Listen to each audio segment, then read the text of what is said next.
What's up? It's Dominic D'Angelo. It's a Wednesday. Oh, you guys know what that means. We got some stuff to talk about. But I'm here with, look who I found, Robert Karpelis, WE Creative _ish. Robert, happy Wednesday. Oh, man, are you ready for the dynamite? Are you so excited for today? This is a damn it Rob situation. As yesterday there was a show. There was rumor and innuendo. It was the day after the biggest Raw of all time. I was not here. Yeah. I fully intended to be here. I had every intention of showing up to talk about the Raw on Netflix. Here's what happened. Peek behind the curtain of the curtain. So my working stiff cohorts, the Raw, the Raw Netflix thing, and I'm like, we should record a bonus episode of Working Stiff to talk through with the three of us. And we started recording, and we just kind of kept going. And Mike Lawrence was one of the writers of the Golden Globes, so he starts talking about what it was like writing on the Golden Globes. We're getting into all that. And the next thing I know, I'm plugging at the end of the show all the other stuff, including rumor and innuendo, and realize live on that podcast, it's 12:35. Dom has not texted me to say, where are you? And I blew through the entirety of this show. So I first and foremost apologize to Dom and to all of you for not being here for rumor and innuendo. Well, listen, you're channeling Carly Simon because you're building anticipation for your thoughts on WE Raw on Netflix. What was it, Robert? Your overall the presentation, everything like that. Give me your truncated thoughts on it. Well, I think the nuanced response that I can give is I think that sums it up. That is a thumbs down and a fart noise. Okay. Yeah. From a visual standpoint, what'd you think?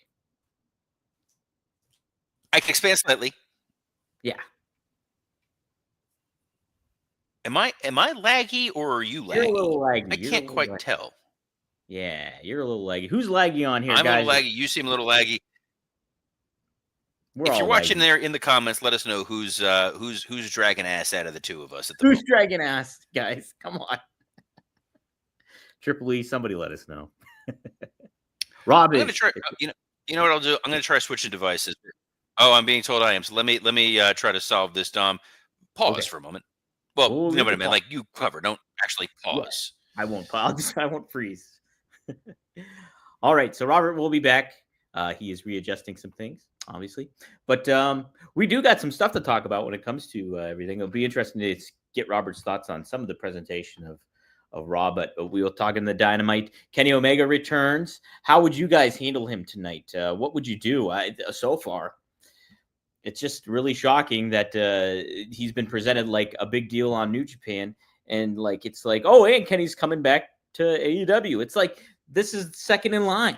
It's very weird, very weird. But should be a fun show from what they have set up. I was looking at the rundown of it, and yeah, could be a fun show. In the meantime, AEW, this is kind of a good little opportunity. You know, I think Raw, following up with Raw, they could ride that momentum of having Rob, having Raw. There we go. How am I doing now? You're good. You're less laggy Robert right now. I'm less laggy Robert. That's tremendous. That's what we're here for. I had to switch from one device to another, so I've now lost the ability to see the comments, which kind of stinks, but that's okay. Dom will keep abreast of any comments that are going on. Real quick, in a nutshell, because you can go check out the almost 2-hour bonus episode of Working Stiff that I did with Scott Chapman and Mike Lawrence going into Raw. But the big takeaways, I don't think anything overly controversial. The Rock's promo to open Raw was disjointed. It was weird. It was the best way I've described it was when the networks used to do upfronts for advertisers, and they would be like, I'm Tim Daly. You may have seen me on Wings, but in real life, I'm just Tim Daly, beloved actor, and I want to talk to you about why you should be happy to be advertising on our show. And that was The Rock. He came out there as like Troy McClure is like, I'm Dwayne Johnson. You may remember me from such feuds as me and Cody Rhodes and me and Roman Reigns, but in real life, we're all pals. Hey, Cody, who's sitting there like a goof as if he bought a ticket for this show. That did not work for me, brother. Something else that was kind of odd. There was the Roman Reigns Solo Sikoa match, which was fine. It was WrestleMania 40 Redux. They just did a made-for-TV movie remake of what we saw with Cody and Roman, and Roman won with no fanfare, no pomp and circumstance, no nothing. They put the Ulafala around his neck. He stands there with The Rock. Everybody's happy. Everybody's friends. It's smiling, happy, happy, joy, joy. And we have nothing to feed off of going into WrestleMania after the first hour of Raw.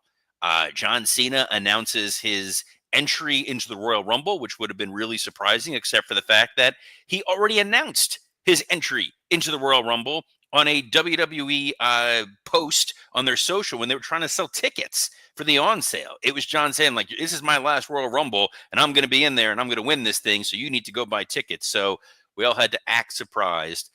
Rhea beating Liv was fine. It was the right booking that we expected it to happen. The match was good.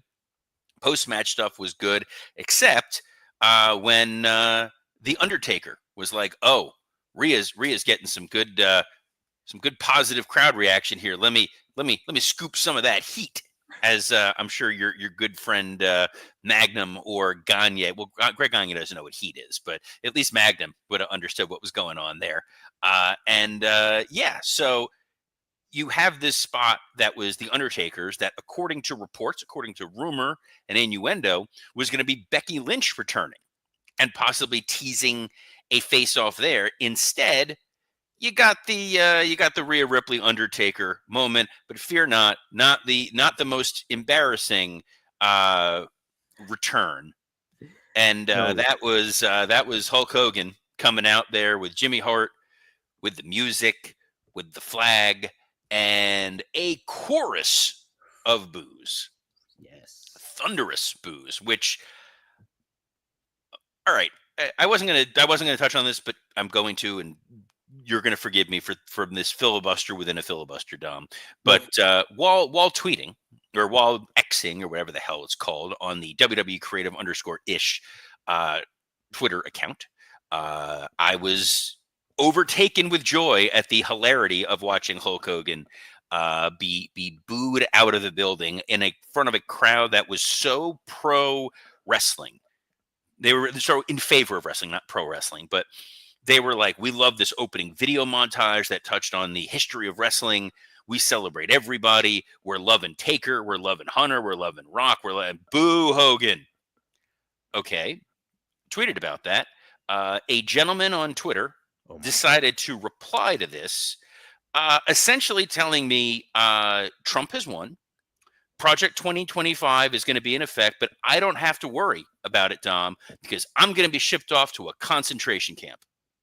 My goodness. So, in case you guys are wondering where hyperbole exists in wrestling and where sheer outright stupidity exists, that would be the moment. That would be the moment where I'm just like, oh, we're taking, it's kind of funny Hulk Hogan's being booed to, you're going to be shipped off to a concentration camp. So that's super. That was a lot of fun. That's a maniac and a half. That is a genuine. It is taking everything in me to not swear during that one, but yeah. And then in the main event, I'm keep going here. Seth Rollins, CM Punk in the strongest match on the show. Sorry, there was the Jey Uso Drew McIntyre match. Travis Scott smoking a joint on air. What a moment! What a time to be alive. Jay, and for alive for now until I'm shipped off to the concentration camp. But Jey Uso, getting the fluke pin on Drew, that's fine. Drew will be able to rehabilitate by next week and come Royal Rumble. I'm sure he's going to be a monster on a tear. So you couldn't let Travis Scott go out there with Jey Uso and then have Jey Uso fail. Right. Travis Scott, in theory, is a big star. and a wonderful man, as long as you don't look at his Wikipedia page and Uh-oh. all the various arrests, including some within the last year. Oh my. Um, main event, very strong match with Punk and Seth. They did business. The crowd was super into it. Punk going over was great. Punk's post-match promo on the Raw after show was probably the best promo on the entire program. I This agree. idea of unbridled, I'm the best in the world. I'm going to win the title. I don't care if it's Rumble. I don't care if it's Elimination Chamber. I'm going to be a problem for Gunther. I'm going to be a problem for Cody. Age is just a number, and I'm here to kick everybody's ass.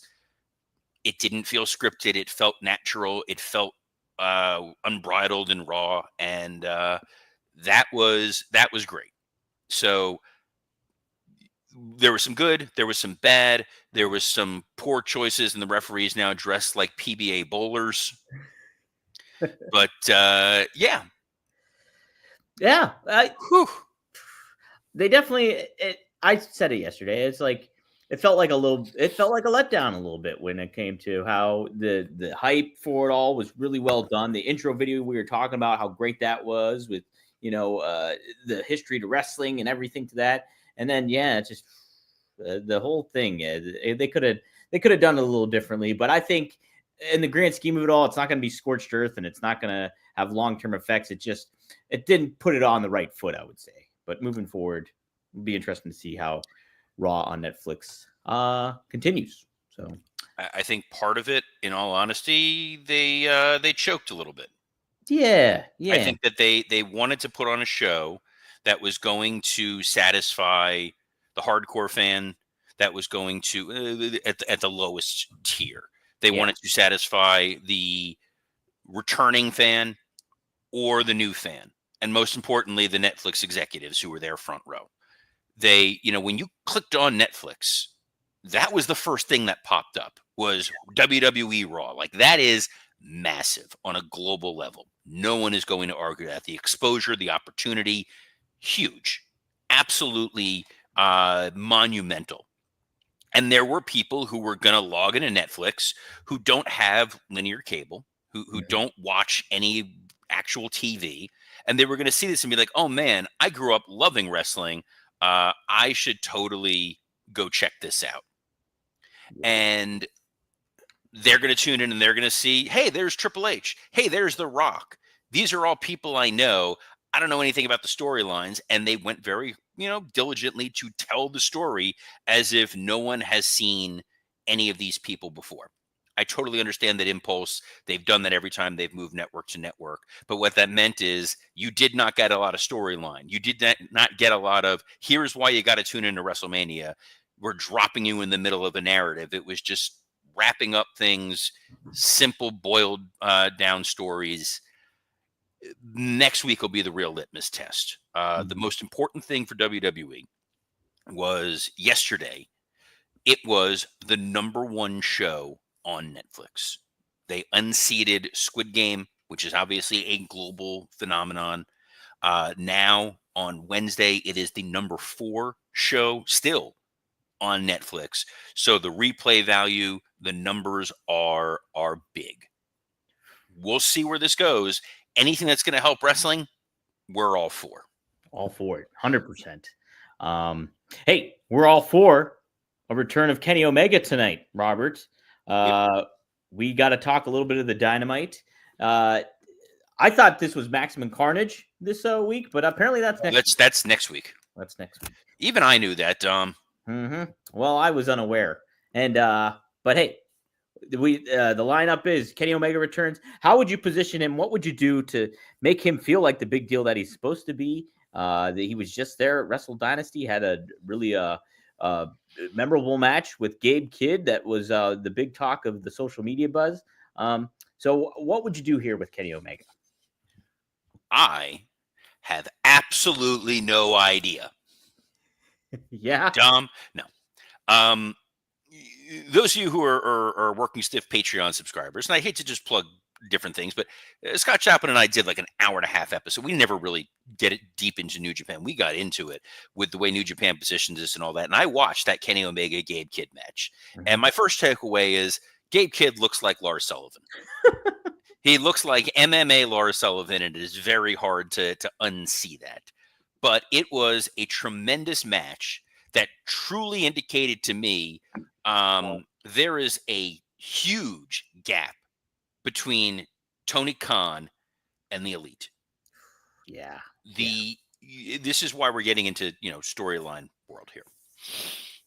And keep in mind, I was just spending the last 15 minutes bashing WWE for those of you who think that I'm pro one and anti the other. Kenny Omega's presentation on this New Japan show was incredible.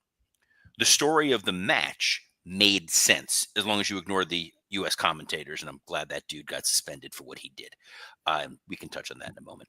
Yeah. But in AEW, you have the Death Riders, this stable within their world of stone cold killers, men who will and a woman who will stop at nothing to achieve their goal, like the Underpants Gnomes. We don't quite understand what that goal is, but damn it, they have a goal, and they want to take over and they want to change AEW. They control the world title. They control the trios title, which I'll be honest, I forgot was a thing. And they have murdered Bryan Danielson. They have retired Bryan Danielson. They tried to murder Orange Cassidy by pouring blue liquid down his throat. They've used plastic bags as weapons. They broke Evil Uno's arm. They've tried to murder ball Darby Allin multiple times. They are threatening All Elite Wrestling. They are threatening the bedrock of that company. A company that was invented and created and started by, amongst other people, Kenny Omega. Yeah. The story that would have made a ton of sense is the story they just told with Gabe Kidd in New Japan. Gabe Kidd was like, Kenny, you left New Japan. I'm proving that I am the guy here. I'm taking your spot. I'm going to prove the world you do not belong in New Japan. You are not welcome back here. This is my company, damn it. And Kenny Omega's like, I'm going to risk my life after my diverticulitis, and I'm going to go in there and fight gallantly. How is that not the story he's telling against Jon Moxley? How is it not? Kenny Omega has not been on TV for many, many months. He had an issue with the Young Bucks. The Young Bucks have been run out of town to New Japan where they won tag titles. So that's beside the point. They've been run out of town, Dom. Mm-hmm. They have not been seen in months because of what Moxley has done. Moxley has taken over AEW for one segment. But Kenny needs to be like, I founded this company. I have been on the shelf fighting day after day, risking my life to heal up so I can return. I saw what you did to Bryan. I saw what you did to Orange Cassidy. I have seen the chaos you have brought down on AEW. I don't care that doctors tell me not to have this fight. I don't care that you are the most hardcore sadistic monster on the planet. I am showing up. I am challenging you for that AEW world title. And if I die in the ring, so be it. That fixes the last 6 months of booking. Instead, Kenny Omega returned on New Japan TV, told that story on New Japan TV, got booed by the Japanese audience, and now he's showing up on Dynamite to talk about Okada. Yeah, with that Continental Champion. Championship. I really want to like AEW. I really do. I enjoyed World's End. I thought it was a strong show. We praised a lot of Dynamite last week. Yeah. But then you see some of these decisions that are going on, and you just have to be like, what is going on? Yeah. On the plus side, there's a Casino Gauntlet match on this show, and those tend to be a lot of fun. Those are a good time. Those are definitely a good time. Yeah, and like that's a good opportunity for them to kind of showcase whoever they decide to make valuable in there, whether it's Jay White or multiple people. Like, I mean, you know,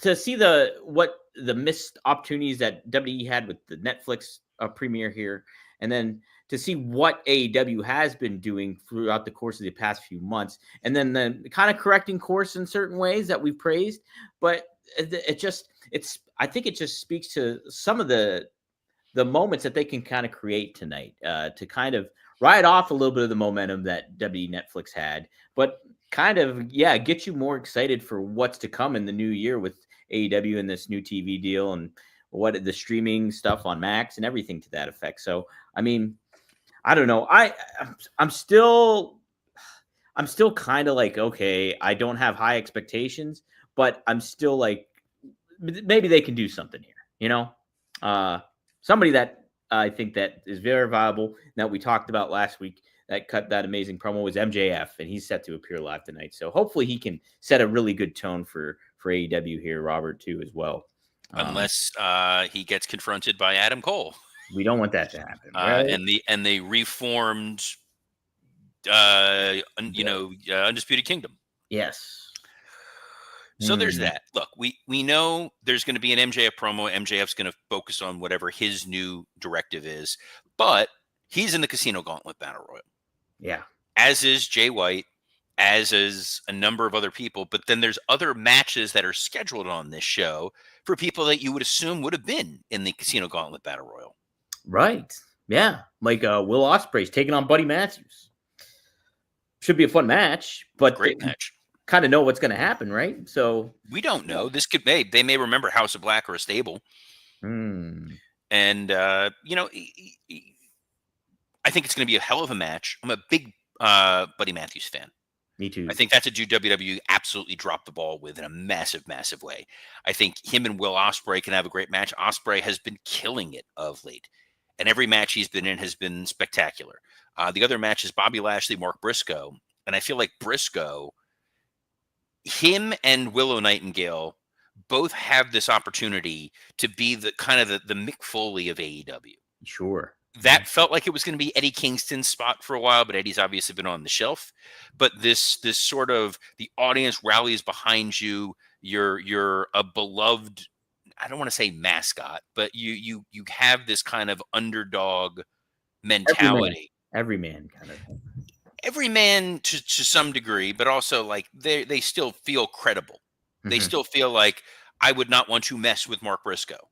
Yeah. I would, if I was a female wrestler, I would not want to wrestle Willow Nightingale. They're both very capable, very competent wrestlers, but they just have a genuine passion and a connection with the audience. So Mark Briscoe positioned against Bobby Lashley, very interesting visual. Curious what we're going to see with that.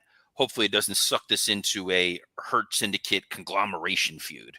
Yeah, no. Is that they even a thing anymore? Conglomeration, because Kyle O'Reilly's with the Undisputed Kingdom now, and then I'm sure. Oh, that was another thing from so this New Japan Wrestle Dynasty show was the second of two New Japan shows. There was Wrestle Kingdom, Wrestle Dynasty. Wrestle Dynasty was marketed by New Japan as a co-branded show with AEW.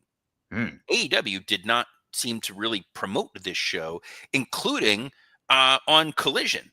When this Wrestle Dynasty show started at 11 p.m., Collision ended at 10. They weren't like, and if you love this action, folks, go check out the New Japan show. No. There was a match where Jeff Cobb and I want to say Grado Khan come out as part of the United Empire. And on their Tron, it still lists Will Ospreay as a member of this stable. Oh, no. Is he? No. I didn't think so, but it's still on that Tron. And I was just like, oh, that's surprising and confusing. And then there was during the Kenny Omega Gabe Kidd match, I was listening to the English commentary, and the gentleman whose name I've already forgotten. I thought the commentary was pretty weak. What?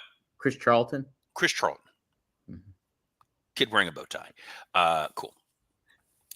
The way that he was burying AEW during this match felt very odd. He called Tony a money mark. He was complaining about how Tony stole Jay White, how he stole Will Ospreay, how he stole Kazuchika Okada, and has weakened New Japan. But we have Gabe Kidd, and he's fighting for the integrity of New Japan against AEW. And I was like, either this is one hell of a storyline that they're going to tell, a New Japan versus AEW war, or this kid's going into business for himself. Wow. And considering that he has been suspended, definitely feels like it was the latter. Yeah, that's a very, very weird choice to make. If you have a relationship with a primary American wrestling company, and then you decide to trash the main promoter of it all, the head honcho, probably not the best move. I mean, JBL pointed this out on his something to wrestle with Conrad, where he was talking about Vince commentary, Yeah. like Vince in his headset. And one of the things he brought up, which I remember being brought up when I was there, is we don't know what the international commentators are actually saying. Yeah. And here's how I can attest to this. This is a genuine story. I used to have to produce for WWE 24/7. Mhm. We would have the we used some a house show out of New Zealand, and we created a fake pay-per-view. We literally turned it into like the Road to WrestleMania New Zealand because it was a cool show. Yeah. And we brought in Cole and Taz, and they recorded commentary. And they're like, Robert, we love it. We want Hugo Savinovich and Carlos Cabrera to do the Spanish commentary. You're going to produce this. I took 3 years of Spanish in high school. Oh. I know how to ask to go to the bathroom. Yeah. Because that was the only way my Spanish teacher would allow us to go to the restroom, is if you raise your hand and puedo ir al baño. That was it, and you're good. They talked for about 3 hours. I have no clue what they actually said. Oh my gosh. No one else watched it. Nobody else QC'd it. And it got uploaded. For all I know, it was 3 hours, these guys saying, why are we doing this? This sucks. This producer guy stinks. We are waiting on lunch. We're hungry. And it's just out there for the world to watch. It's just out there. So the problem that this Chris Stapleton, what's his name? Chris Charlton. Problem with him is Tony Khan speaks English. Yes. Tony Khan is absolutely going to watch this show. And I'm watching this, and my biggest takeaway outside of what a great match was, what the hell is this guy doing? Boy, this better be a really well laid out storyline. But maybe Robert, he's the one pulling the strings behind John Moxley and the Death Riders. No, we all know that is absolutely the son of the greatest promoter of all time, which means Greg Gagne is behind the Death Riders. Something you can ask him when you have him on his podcast with Magnum TA. That's right, Robert. That's why it's called Straight Talk with the Boss. This is the Easter egg. This is the reveal. Greg Gagne is behind the Death Riders. He's behind the Death Riders, guys. You can hear about him, talk about it this week. Hi, I'm Greg. I'm in charge of the Death Riders. Fear us. He's got it down. He's the high flyer and the Death Riders. You got to look out. The real Death Rider, Magnum TA. You can. Oh my god, my goodness. You can check us out this week. We're probably going to be recording, I think, Friday, but I just got to make sure. But be on the lookout for that. 4horsemannetwork.com. New episodes there every week on there. And hey, you can check out rvdtv.com. Me and Bill Alfonso and RVD went live last night at 8 p.m. We chatted up a whole lot of stuff. Rob's history with Bill, what they learned from one another. Really, really good stuff. You can learn about onlywrestlers.com, which is Rob's new venture. That's really, really cool. And then Rob and I will be recording a new episode this week later on as well, too, for One of a Kind with RVD. So you can subscribe, rvdtv.com, support the show, and get the word out. Robert, we talked about all the content that you and Scott did with Working Stiff. Patreon. We've been going, so it'll be on Patreon. So there's the Working Stiff Patreon, where we go into Wrestle Dynasty. We break down Wrestle Dynasty. We talk about the booking of AEW, booking of WWE. That was a blast. Yesterday, when I wasn't here, myself, Scott Chaplin, and Mike Lawrence talked the 3-hour Netflix Raw premiere, as well as behind the scenes stories of Mike's time at the Golden Globes. Yeah. Which was absolutely a blast. That is free. That is up on iTunes, Spotify, and wherever you get your podcast. That is not part of the Patreon. That was just we're doing a bonus Welcome to 2025 show. Myself and Scotty will be recording tomorrow to talk Dynamite and sort of the fallout of everything that's gone on from the Netflix premiere. So that'll be a blast. This has been a blast. I'm glad to be back here today. Apologies for yesterday, but I will be here with Dom every Monday through Friday at noon Eastern on a plethora of platforms, including the WWE Creative _ish X account, the @Dominic D'Angelo X account, the SE Scoops X account, and on YouTube on Rumor and Innuendo, Working Stiff, and ad-free shows. So on behalf of the true Pittsburgh Pirate, Dominic D'Angelo, I'm Robert Karpolis. Best of luck in your future endeavors. Hey, we are family. Me and Willie Stargell and Roberto.